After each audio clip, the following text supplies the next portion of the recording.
Hello, good evening everyone. Once again, welcome on my channel CMA Hemant Kumar. And those who are watching my channel first time, I want to tell you I'm a cost accountant. Here I'm sharing my experience to each of CMA colleagues. So today is Saturday. Today is a new topic which is really very helpful to all the professional colleagues.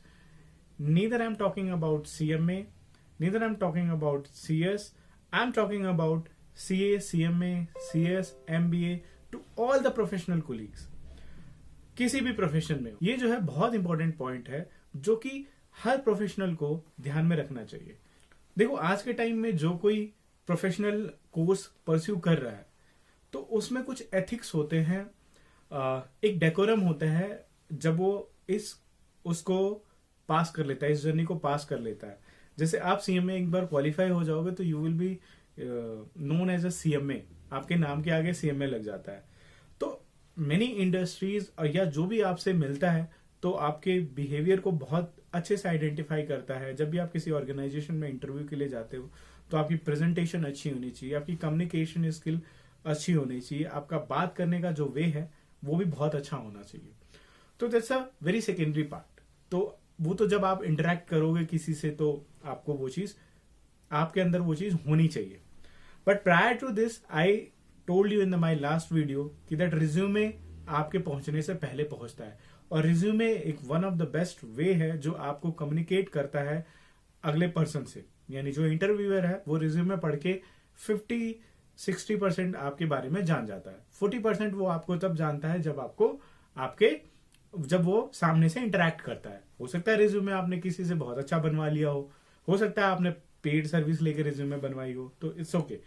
But मिल के पता चलता है कि भाई उस resume की कितनी worth है, कितनी वैल्यू है. दैट्स लाइक आज मैं बताता हूं कि भाई एक बहुत इंपॉर्टेंट पॉइंट है email ID. Email ID is one of the most important thing जो आपको ध्यान में रखनी है. इसमें क्या चीजें ध्यान में रखनी है मैं बताता हूं. मैंने अभी कुछ ईमेल आईडीज देखी जो लास्ट वीडियो में मैंने मांगी थी, उसमें देखी थी, तो मुझे कुछ ईमेल आईडी बड़ी अजीब सी लगती है. और यकीन मानिए अगर ऐसी ईमेल आईडी हो तो सबको ही अजीब लगेगी. तो अगर आप किसी भी जॉब के लिए अप्लाई कर रहे हैं या फिर किसी चीज के लिए अप्लाई कर रहे हैं तो आपके पास एक प्रोफेशनल ईमेल आईडी होनी चाहिए. और वो प्रोफेशनल ईमेल आईडी जो है आप बनाओगे वो एक ही होनी चाहिए और वो ऑलवेज आपके सेम ही रहनी चाहिए. यानी आप इस शूट में दोगे तो भी वो सेम होनी चाहिए, आप अपने रिज्यूमे में दोगे तो भी सेम होनी चाहिए, अगर आप किसी जॉब पोर्टल पे रजिस्टर करते हो तो भी वो सेम ही होनी चाहिए.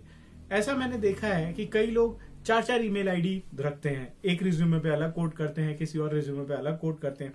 हो सकता है नहीं करते हो बहुत सारे लोग, क्योंकि भाई मैं उनकी बात कर रहा हूं जो अभी नए हैं, जो अभी इंडस्ट्री में कदम रखने जा रहे हैं या जो जॉब ढूंढ रहे हैं, मैं उनकी बात कर रहा हूं. सो जो ईमेल आईडी है वो यूनिक होनी चाहिए. और ईमेल आईडी में क्या क्या चीजें नहीं होनी चाहिए, देखो न्यूमेरिक कोशिश करो कि न्यूमेरिक चीजें ना डालो.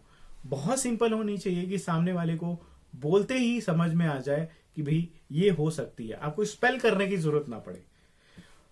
क्यों? क्योंकि देखो हो सकता है अगर आप 11 अप्रैल 676 अगर मैं ही बना दूं hemantkumar@gmail.com और मैं अगर ऐसे बना दूं 00568, तो जब अगला ईमेल आईडी को जब हम बोलते हैं, किसी को बोलते हैं कि please send a mail on my email ID is 007 ये दिस, तो हो सकता है कि वो सामने वाला ईमेल आईडी गलत नोट कर ले. तो जो अपॉर्चुनिटी आपके पास आनी थी वो अपॉर्चुनिटी आपके पास उस गलती की वजह से नहीं आई. Okay, so this is very important thing. Whenever you go for interview, whenever anybody call for interview, whenever your resume will be shortlisted, so HR or concerned person definitely ask about your email ID and your email ID should be in a very good and very proper manner. अगर आपका नाम है तो आप अपने नाम के हिसाब से बनाएं. कोशिश करेंगे न्यूमेरिक उसमें ना आए, कोशिश करेंगे आपको न्यूमेरिक रखने की जरूरत ना पड़े, आपके नाम पे मिल जाए, या कुछ ऐसा यूनिक बनाए ताकि सामने वाले को समझने में बहुत इजी हो, स्पेल करने में बहुत इजी हो.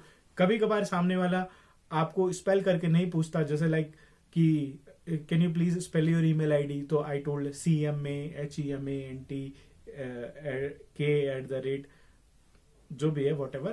सो ये ना पड़े. अगर अब मेरा नाम अगर अमित है तो मैं सिंपल ईमेल आईडी अमित मेरी email ID my email ID is amitkumar@gmail.com. तो amitkumar@gmail.com is very simple. Okay, so इस तरह की ईमेल आईडी बनाए ताकि, और वो ईमेल आईडी ऑलवेज इशूट में भी वही दें, अपने पोर्टल पे भी वही दें, हर जगह उसको यूनिक रखें ताकि जो इंफॉर्मेशन है आपको कंसोलिडेट होके एक ही जगह मिले. और अगर आप अलग अलग चीजों के लिए, जैसे आपको काफी सारे सोशल मीडिया प्लेटफॉर्म पे विजिट करने का शौक है, अदर उसके अलावा एजुकेशन के अलावा, तो उसके लिए आप अलग ईमेल आईडी रख सकते हैं. बट आई वुड से कि अगर लिंक्डइन, ट्विटर एक्सेट्रा आप चलाते हैं तो आई थिंक ये सारी ईमेल आईडी आपकी जो होनी चाहिए, जिसके लिए वो एक ही होनी चाहिए, और दैट शुड बी यूनिक. और ऐसा होना चाहिए कि स्पेल करने में बहुत इजी हो, और ऐसा भी होना चाहिए कि किसी को बस बोल देने से उसके समझ में आ जाए और एग्जैक्ट करेक्ट इंग्लिश उसकी इंटरप्रेट कर ले. तो मैंने ये चीज देखी, बहुत सारे प्रोफेशनल में ये गलतियां होती हैं. मैं बहुत सारे रिज्यूमे भी देखता हूं, उस रिज्यूमे में ऐसा आता है कि कभी कभार मैंने भी इसमें कई ईमेल आईडी जो नोट की थी और जिनको मेल किया था उसमें सिस्टम फेलियर आ गया जस्ट बिकॉज ऑफ कि वो गलत स्पेल हो गई एक बार देखने के बाद. सो इस वजह से मुझे ध्यान आया कि ये मैं बता दूं बात कि this is very important thing which every professional should keep in mind कि email is very important thing. So thank you so much. आज के लिए यही एक बहुत इंपॉर्टेंट पॉइंट मुझे मिला जो डिस्कस करना था. अगर आपको ये चीज अच्छी लगी हो तो please share to all the professional colleagues and other जो भी आपके link, and please share, like and subscribe my channel. Thank you so much.